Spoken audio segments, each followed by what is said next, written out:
a few days ago, we had an issue that I have never had in my entire life. And I got up in the morning to go make breakfast. So I walk over to the refrigerator. I get the eggs. And I'm walking back to the island, and I just get hit in the face with something. I didn't know what it was. But then I saw these black dots around my face. And so I really jerked away, slipped on the hardwood, down I went. And then I looked up and I see a cobweb, a gigantic cobweb from the tree all the way over to the lights that are above the island in the kitchen. Ooh. And just thousands of these little dots, which upon further inspection were little spiders.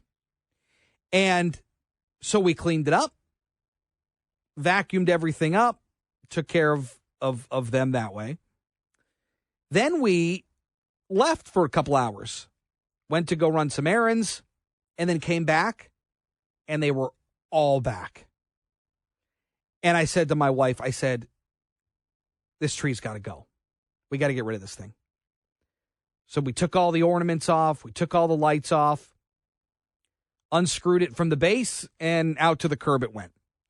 Then I had to go and get rid of all the spiders in the vacuum and put the vacuum outside because that's what I read online. It was a huge mess. But I can't imagine I'm the only one. And I would imagine the good folks at Rose Pest Solutions probably get calls like this from time to time. Mark Sheperdigian is the entomologist at Rose Pest Solutions. Shep, good morning to you.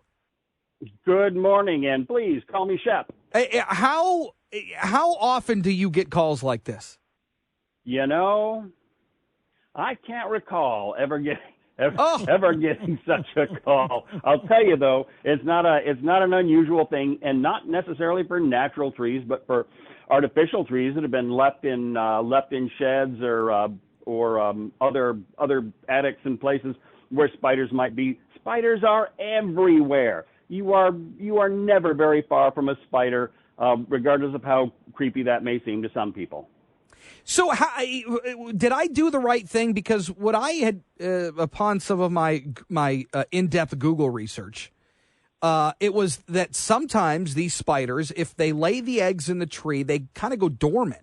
And then when you bring them into your house, they kind of warm up, and it's almost like an incubation period, and then they hatch, because this was weeks after we got the tree into the house, so it had been in there for a while. And then they all came out.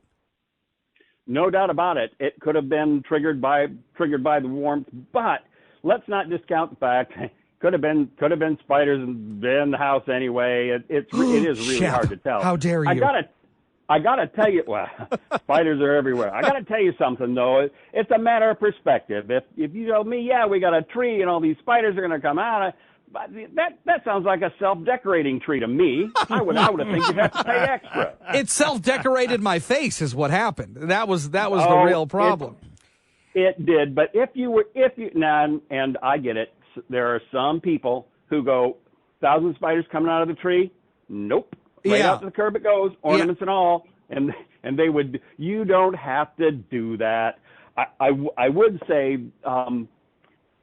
grab a can of something. No, don't do that. I don't know of any pesticide product that would do a good job for you and not make more damage than it fixes. So don't even think. It might be fun, but don't even think about that.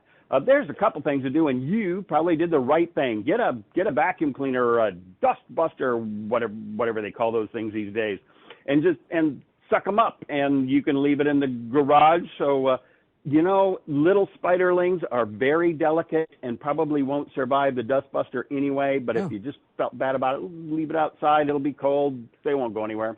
And then if you see more, suck up more, which is probably what you should have done. But you did fine. I tell you, you don't even have to do that. Spiderlings being so small, you just pick them off with your hands. They're teeny little things. Mm-hmm. They don't even have. There's not guts. Okay, it's a pinpoint. Yeah. And when you're done, wash your hands and you're good. There's some people who go, oh no, man, I'm wearing gloves. I'm wearing gloves and do that, and then I'm throwing the gloves away, and that's fine. You could do that too. and that would be if you weren't squeamish, that would probably be the best way to go about it. And there's a lot of other things too, Sean, that I think people are cognizant of, especially when you get a real tree. Well, and that's what I was going to ask you. Our buddy Shep, of course, from Rose Pest Solutions, joining us. Do you run into things that are, I guess, seasonal this time of year? Are there things that pop up that only seem to pop up this time of year? No doubt about it, Sean. There's a lot of things that can happen, and most of them are obscure, and they don't show up all the time. So it's just every now and then. So it seems like a one-off. I remember one year there was some supplier of little decorated Christmas wreaths, and they were decorated with rose hips, those little red berry-looking things. And out of them came some looking for a common word. It's a tiny little parasitic wasp that grows up inside the rose hips and comes out, and it's so small people don't recognize it, and it bounces. There's little short flights. It bounces around. People think it's a flea, and everybody who bought those wreaths at that place got this. Haven't heard about it since. So it's not the kind of thing that happens all the time, but it does happen. You bring in natural trees, yeah, there could be something in there. Mostly for insects, you don't end up seeing them unless there's a whole bunch, and that's why the spiders showed up, because there was a bunch of them. Usually it's a one-off, nobody knows, ends up dead under the couch somewhere, and it won't be seen for years. So usually these things don't end up interrupting the holiday season. So I don't need a bug bomb in the house, huh? I'm good? Absolutely, yeah. Don't do that. You're good. In fact, you probably did the right thing just instinctively, or did you get this off the internet? Well, I would love to say that it was instinctual, but it wasn't. I had to do a little Google research. Well, you got to the right place, so I think that's good. Do you ever get calls? Because I know you guys obviously handle a lot of different pests. But I've seen stories of, people bring home a tree and there's a squirrel still in it, or there's all kinds of different little animals that are in these trees as well. Have you gotten any calls like that over the years? I think we have had one or two. That Wow. kind of thing does happen. And yeah, squirrels are mice. Mice generally stay out of the way and you don't see them very good. But boy, a squirrel comes in. Now, it doesn't take too much inspection and shaking to make sure there's not a squirrel in there. But if you got a squirrel in your house, you got an issue. Yeah, no doubt about it. Any parting thoughts for our listeners on Christmas tree etiquette? Christmas tree etiquette. Boy, I am so tempted to just say, so if you see the spiders, don't worry about it. Don't kill them. They're fine. But if you're one of those people who just can't handle them, do it humanely, and remember that this is all part of the circle of life. Shep, great stuff. Good to talk with you. Have yourself a wonderful holiday, okay? Thanks, Shep.